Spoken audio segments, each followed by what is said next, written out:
Welcome to Writing Successfully, Regent's Writing Rubric, presented by the Regent University Writing Lab. At the University Writing Lab, we help you become stronger writers and self-editors. But did you know that you can become a stronger writer before you've written the first word? Your first step to succeeding as an academic writer is to know the writing guidelines and expectations. Professors often place these expectations in the Blackboard course. This contains the assignment prompt and the rubric. The assignment prompt explains the details of the specific paper you're writing, while the rubric articulates the writing and research standards for this work. Learning to use rubrics well can improve your writing skills and grades, save time when writing and researching, and relieve stress. Stiggins notes that rubrics have the potential to create a vision of success for you as well as to clarify the standards for quality performance. If you understand what constitutes quality writing and poor writing, then you can follow these expectations to success. Regent provides you with a university-wide rubric for quality writing.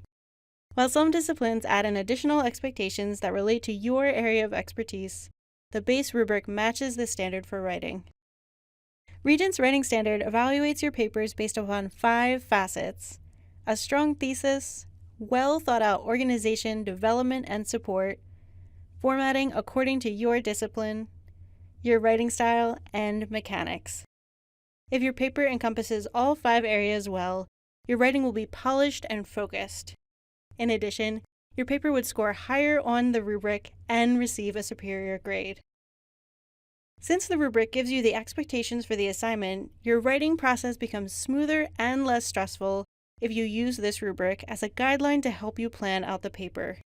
You'll start by looking at the first section of the rubric. We encourage you to begin with your thesis. Our rubric defines an excellent thesis as one that contains an organizing principle and creates a unified narrative in your paper. Your organizing principle will generally be the 3 primary reasons for your claim. In contrast, a poorly written paper has disjointed claims or an absent thesis. For example, if your thesis is consumers prefer waffles to pancakes because of their density, texture, and flavor, the first half of the sentence is your claim. The second half, density, texture, and flavor, is your organizing principle. That outlines the direction for your paper. Next, you would determine if your paper is organized, developed, and supported. Regent defines excellence in this category as well-chosen effective research that is presented persuasively, coherently, and logically. However, if your paper is underdeveloped or lacks effective research, then it would score lower on the rubric. From our thesis example above, you would organize your paper according to your organizing principle. This means that your paper would discuss density first, then texture, and lastly flavor. For each reason, you would provide multiple pieces of evidence, which would be paraphrases or quotes from scholarly sources. Please note that reasons and evidence differ, because reasons are abstract ideas like density, and evidence is facts or scholarly conclusions. According to Kate Turabian, reasons need the support of evidence. Evidence should need no support beyond a reference to a reliable source. Then, format your paper according to the style your discipline uses, either MLA, APA, AP Essay, or Turabian. We encourage you to refer to your style manual often because these manuals are a reference tool for general formatting, citations, references, and more. As you write, pay extra attention to your in-text citations. Make sure you place quotation marks around all direct quotes and cite both your direct quotes and paraphrases properly, both in text and at the end of your paper. If you follow your formatting style well, you will score high on the rubric.